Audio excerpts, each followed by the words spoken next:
Pokrovsk, once known as Krasnoarmysk, had learned to live with the background hum of war.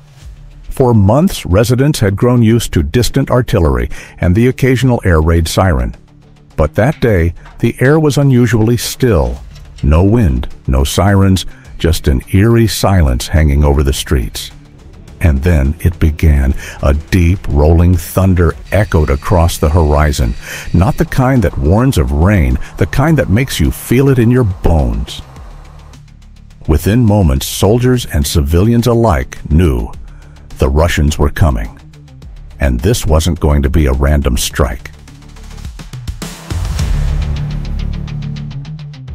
This small city wasn't chosen by accident. Pokrovsk sits at a critical junction, connecting supply lines that feed Ukrainian positions further east.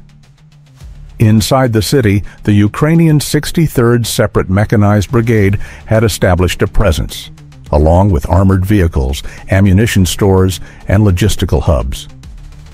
Russian reconnaissance, through drones, satellites, and perhaps even human intelligence, had been mapping movements for weeks. By the time the order was given, they knew exactly where to strike.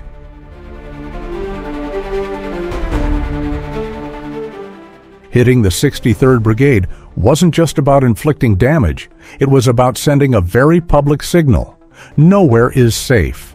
Not even well-defended positions deep behind the front.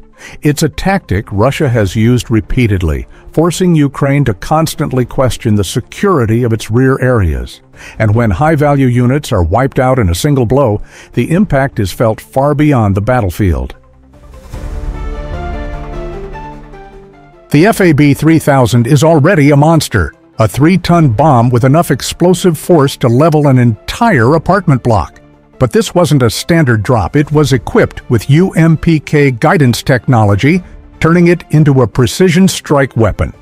Think of it as the difference between throwing a stone and firing a guided missile. Once released from the aircraft, the UMPK kit allows the bomb to glide for dozens of kilometers, hitting its target with surgical accuracy.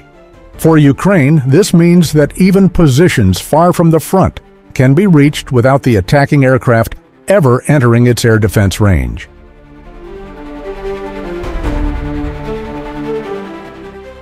The attack occurred in the morning, not at night.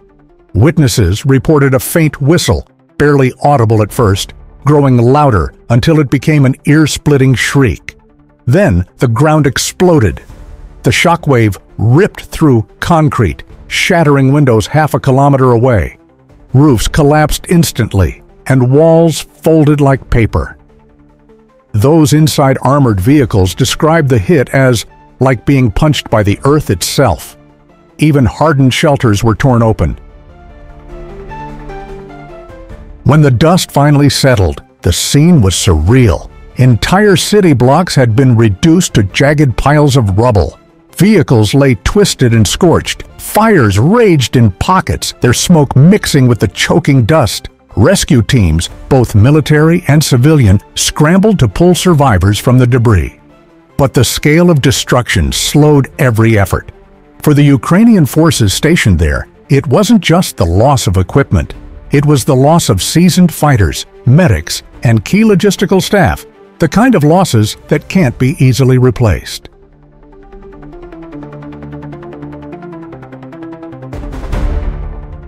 The blast didn't just destroy buildings, it shook confidence. In the days after, whispers spread among the troops. If they can hit here, where can't they hit?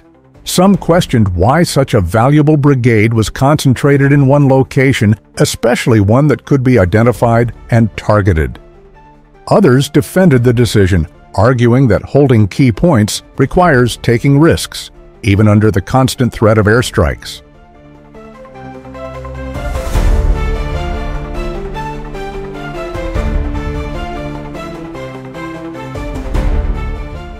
Russia's use of heavy-guided bombs, like the FAB-3000, is becoming more frequent.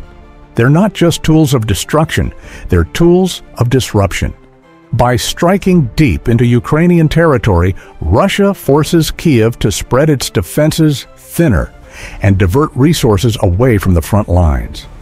Every time a strike like this happens, Ukraine must decide, do we reinforce this area and risk more losses, or do we pull back and concede the ground? In Western capitals, the response was predictable. Strong condemnation, promises of continued support. But support comes with limits. NATO leaders have long avoided supplying certain long-range weapons or advanced air defense systems that could change the balance, for fear of escalating the conflict into a direct NATO-Russia confrontation.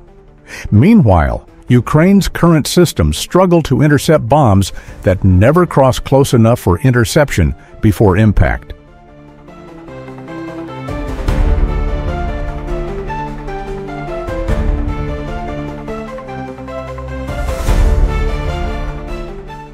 This was more than just a tactical victory for Russia. It was a statement, a reminder of their ability to strike hard and deep. For Ukraine, it leaves lingering questions about its ability to protect its most important assets. And for outside observers, it raises another question. If one attack on Pokrovsk could cause this much damage, what will happen when the strikes become more frequent and the targets even more strategic? Because in this war, it's not just the battles that shape the outcome. It's the questions no one can answer yet.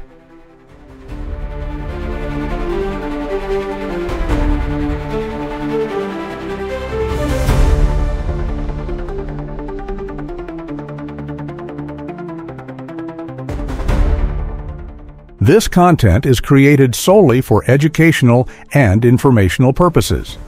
It is intended to provide insights based on verified data, credible sources, and careful analysis. Our goal is to foster a deeper understanding of modern military technology and current events, not to promote or endorse any form of conflict, propaganda, or political agenda. We strictly oppose the spread of misinformation and hoaxes. Every piece of information presented has been carefully sourced from reliable, publicly available references. We encourage viewers to approach the topic with critical thinking and respect for all sides involved, maintaining a focus on knowledge sharing and open discussion.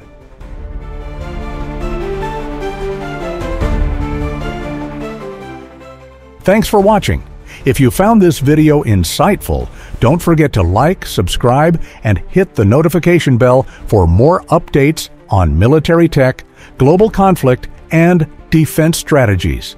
This is Tapur Update, and we'll see you in the next one. Stay sharp.